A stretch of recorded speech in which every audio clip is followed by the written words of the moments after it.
નમસ્કાર દર્શક મિત્રો, ઝીરો આર કાર્યક્રમમાં આપનું સ્વાગત છે. આપની સાથે હું છું શુભમ. શુભ અવસર, આજે શુભ દીપાવલીનો અવસર અને નિર્માણ ન્યૂઝ તરફથી આપ સૌને પણ શુભ દીપાવલી.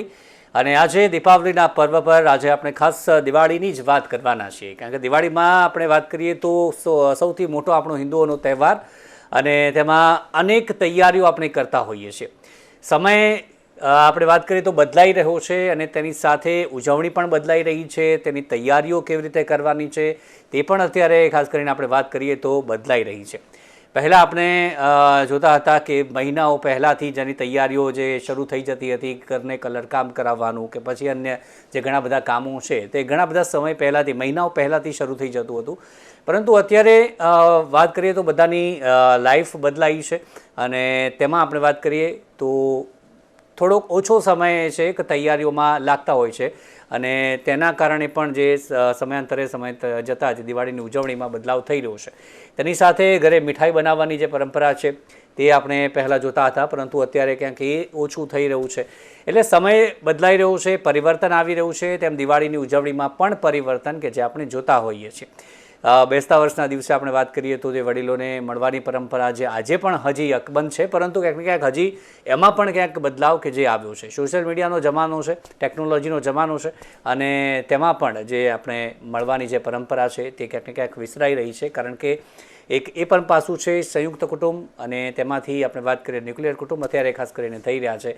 એટલે એના કારણે પણ ઉજવણી બદલાઈ રહી છે. પરંતુ આ તમામની વચ્ચે આપણે એક દિવાળીનો ભાવ જે આપણે હોવો જોઈએ, જે સદભાવ હોવો જોઈએ, જે રિસ્પેક્ટ હોવી જોઈએ વડીલો પ્રત્યેની, તે હજી પણ અકબંધ છે. એ ક્યાંક ને ક્યાંક સારી વાત છે.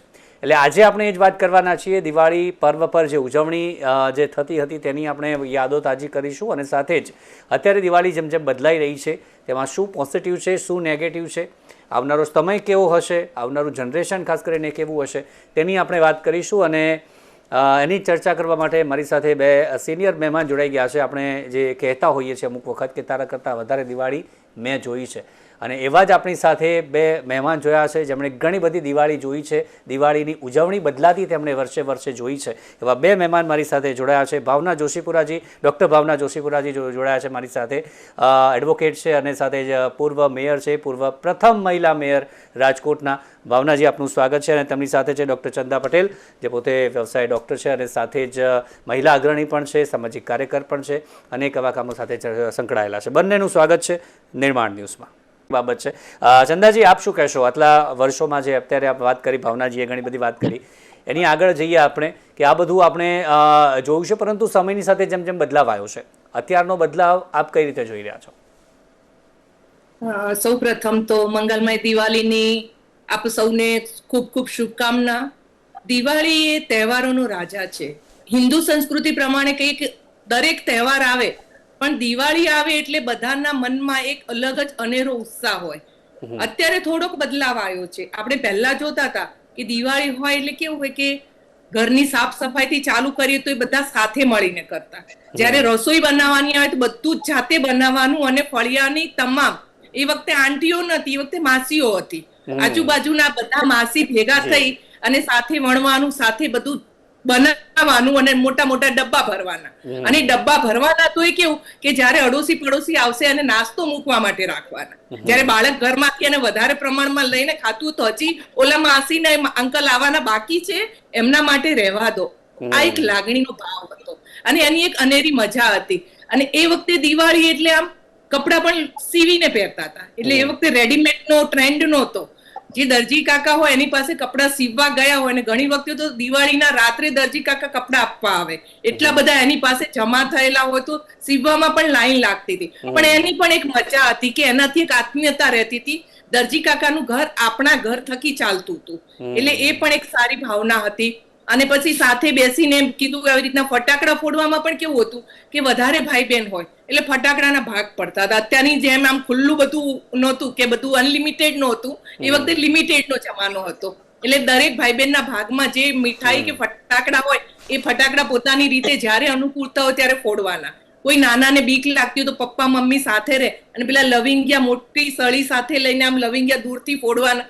પણ એ બધી એક અનેરી જ મજા હતી, કારણ કે આજના જે ટ્રેન્ડી ફટાકડા છે એવા ફટાકડા નહોતા. કે એકદમ તમારે ટીકડી અત્યારે આમ નાખો ને ટીકડી ફૂટી જાય છે એવું નહોતું. નાની ગોળ ગોળ ડબ્બીમાં ટીકડી હોય એને એક એક ટીકડીને આમ પથ્થરથી કે હથોડીથી ફોડવાની. એટલે એ બધી અલગ જ એક મજા હતી. અને અત્યારની દિવાળી પણ કેમ કે બધું ગલત કશું નથી, બધું અલગ છે. એ વખતની સમય વ્યવસ્થા એવી હતી અને માણસોના સ્વભાવ અને પારિવારિક ભાવના એવી રીતની હતી કે એ પ્રમાણે આપણે દિવાળીનો એન્જોય કરતા હતા, ઉજવણી કરતા હતા. અત્યારે થોડોક સમય બદલાયો છે, બધા વર્કિંગ છે, સમયનો અભાવ છે, એટલે બધું રેડીમેડ વધારે થઈ ગયું છે. તે સાથે પણ દિવાળી એટલે દરેક વ્યક્તિ પોતાની રીતે આવગો સમય ફાળવીને કંઈક ને કંઈક રીતે ઉજવણીના પ્રયત્નો કરે જ છે અને સૌ સાથે રહેવાનું. અત્યારે પરિવારો ન્યુક્લિયર થયા છે તો ફ્રેન્ડ્સનો ક્રેઝ વધ્યો છે, તો ફ્રેન્ડ્સ બધા ભેગા થઈને પણ દિવાળીનું સેલિબ્રેશન તો એ જ પારંપરિક રીતે થાય જ છે. અજંતાજી, સાથે જ અત્યારે જે વડીલો છે ખાસ કરીને અને તેમનાથી યુવાઓ શીખતા હોય છે, પરંતુ આવનારું ફ્યુચર આપણે વાત કરીએ કે 90s જન્મેલા જે યુવાઓ છે, ત્યારબાદ જેનઝીસની વાત કરીએ, પરંતુ તેમને દિવાળીની પરંપરાગત જે ઉજવણી છે તે પણ શીખવાડવાની છે. ત્યારે આજનું યુથ આપ કઈ રીતે જોઈ રહ્યા છો? આપના આજુબાજુ પણ આપ લોકોને જોતા હોવ છો, કઈ રીતનું જોઈ રહ્યા છો અત્યારની પરિસ્થિતિ, ખાસ યુથને લઈને, દિવાળીની ઉજવણીને લઈને? અત્યારનું યુથ કેવું છે કે મેં કીધું એ પ્રમાણે એ લોકોનું વર્કિંગ સ્ટાઇલ આખી અલગ છે. અને પહેલા કેવું હતું કે ફિઝિકલ વર્ક હતું ને અત્યારે મેન્ટલ વર્ક છે. એટલે એ લોકોને રિલેક્સેશન જોઈએ છે. એટલે દિવાળીની રજા આવે એટલે એ લોકોને એવું કે થોડુંક રિલેક્સ થઈએ.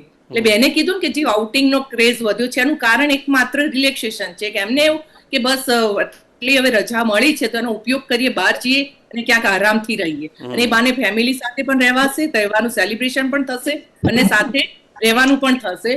પણ તે સાથે સાથે હજી પણ પારિવારિક ભાવના અને યુથમાં કે જે પારંપરિક પરિવારો હોય છે, એમના ઘરના જે યુથ છે એ તો એમની પરંપરાને ફોલો કરે છે. પહેલા કેવું હતું કે આપણે પરિવારમાં એકબીજાના ઘરે જમવા જતા દિવાળીના નિમિત્તે. હવે કેવું ઘરે જમવા નથી જતા, હોટેલ્સમાં જઈએ છે. પણ સાથે તો રહેવાનો એક ટ્રેન્ડ છે તો હજુ પણ યુથે પણ જાળવી રાખ્યો છે. અને એક બહુ સારો પ્લસ પોઈન્ટ કહેવાય કે આ પરંપરાની યુથ હજી જાળવી રાખે છે અને પરિવાર સાથે ઘરે નહીં તો હોટલમાં પણ સાથે જવું અને દિવાળીનું સેલિબ્રેશન કરવું એક મોટી અગત્યની વાત છે. અને બીજું અત્યારનું યુથને કેવું છે, એક આપના માધ્યમથી કહીશ કે અત્યારનું યુથ છે ને ફાસ્ટ ફોરવર્ડ છે. જે હશે મોઢા પર કરી દેશે, એ મનમાં ભરીને ક્યારેય નથી જીવતા. જે હોય તરત થઈને છૂટા થાય છે. એટલે જે આપણે કહીએ ને રાગ દ્વેષની ભાવના ને એ અત્યારના યુથમાં નથી.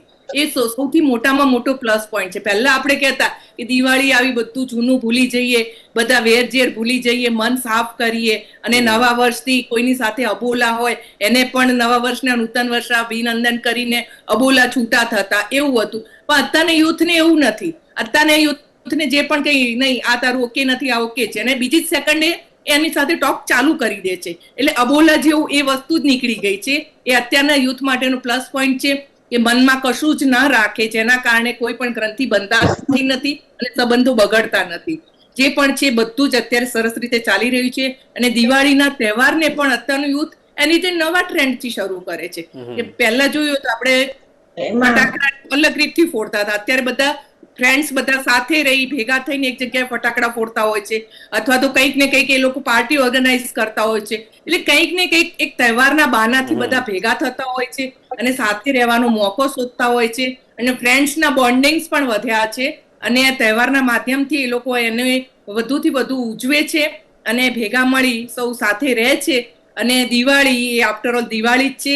એનો ક્રેઝ પરંપરાથી ચાલ્યો આવે છે. એ ભૂતોના ભવિષ્ય એના કે ને પરંપરાઓ બદલાશે, રિવાજો બદલાશે, ઉજવણીની રીત બદલાશે, પણ દિવાળી નહીં બદલાય. દિવાળી દિવાળી જ રહેવાની છે. અગાઉ કહ્યું એમ કે રાજા એ રાજા જ છે. એની ઇમ્પોર્ટન્સ, એનું મહત્વ કાયમ જળવાયેલું જ રહેશે અને આ રીતે જ ઉજવણી. અત્યારે જો પહેલા આપણે ફટાકડાનો અવાજ ઓછો આવતો, હવે તો કેટલા ફટાકડા ફૂટે છે ઘરમાં. આપણે સતત એમ થાય કે સૂતા ત્યાં સુધી ફટાકડાનો અવાજ ચાલુ ને ચાલુ, અને ઉઠીએ તો પણ ચાલુ જ થઈ જાય. તો આ શું છે? આજનું યુથ જ છે ને, મોડે સુધી ફોડે છે, સવારે વહેલા ઉઠે છે. કોઈ પણ રીતે યુથ પણ હજી દિવાળી સાથે સંકળાયેલું જ છે અને એની રીત અનોખી છે, અલગ છે, પણ ગલત નથી. અને દિવાળી બધા માટે સરસ જ છે. જી, આપ શું કહેશો? આખરી સંદેશ તમામ લોકો. હું આપના માધ્યમથી જનજનને એક જ વાત કહીશ, સમય સુંદર મજાનો આવશે, તમને શોધતો છાનો માનો આવશે. ના કરજો ઈર્ષા આજુબાજુના લોકોની, તમારો પણ એક દિવસ જમાનો આવશે. આ વર્ષ આપના માટે ખૂબ મંગલમય નીકળે અને તમામ સપના પૂરા થાય, આપની તમામ મનોઈચ્છા પૂરી થાય અને સૌ સુખી થાવ, એ જ શુભકામના સાથે હેપી દિવાળી. જી, તો આપ બંનેને પણ અમારા તરફથી, નિર્માણ ન્યૂઝ તરફથી હેપી દીપાવલી, આપને, આપના પરિવારને પણ, હેપી અને દર્શક મિત્રો આપ સૌને પણ અમારા તરફથી હેપી દીપાવલી.